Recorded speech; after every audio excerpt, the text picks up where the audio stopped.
สวัสดีครับวันนี้มี DIY เล็กๆมาฝากกันนะครับก็จะเป็นเรื่องของการเช็คและเติมน้ำกลั่นในแบตเตอรี่รถยนต์ชนิดกึ่งแห้งนะครับหรือแบตเตอรี่ชนิด Maintenance Free นะครับผมซึ่งจริงๆแบตเตอรี่ชนิดนี้นะครับเขาก็เคลมมาจากโรงงานนะว่าไม่ต้องดูแลน้ำกลั่น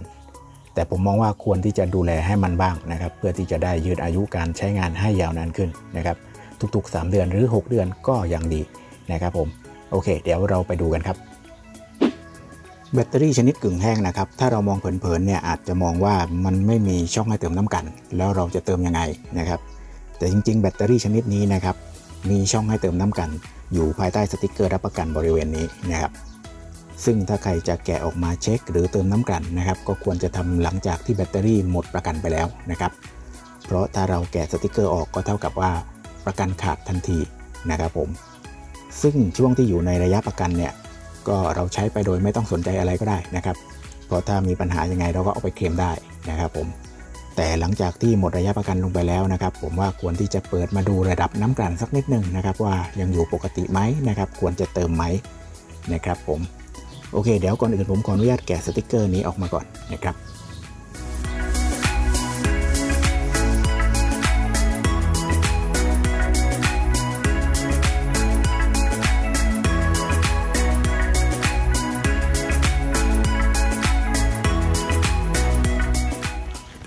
เห็นไหมครับหลังจากที่เราแกะสติกเกอร์รับประกันออกมาเราก็จะเจอกับช่องเติมน้ำกลั่นซ่อนอยู่ข้างใต้นะครับ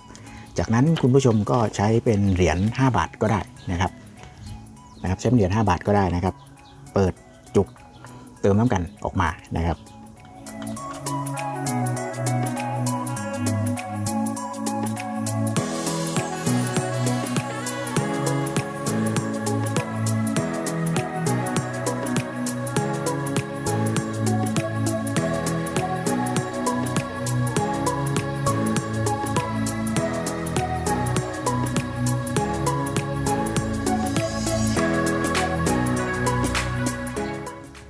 โอเคนะครับหลังจากที่เช็คดูเบื้องต้นนะครับผมระดับน้ำกลั่นยังอยู่ในระดับปกตินะครับ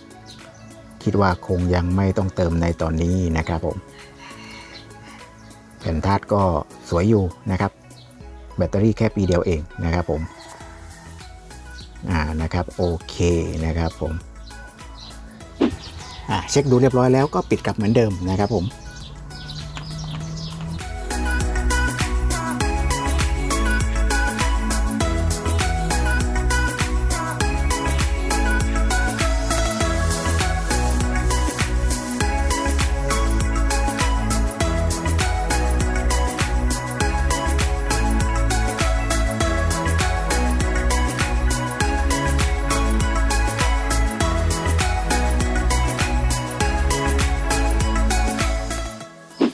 ก็เรียบร้อยแล้วนะครับสำหรับการเช็คน้ำกลั่นในแบตเตอรี่กึ่งแห้งนะครับผมเบื้องต้นคันนี้ยังไม่ต้องเติมน้ำกลั่นนะครับผมยังอยู่ในระดับปกตินะครับ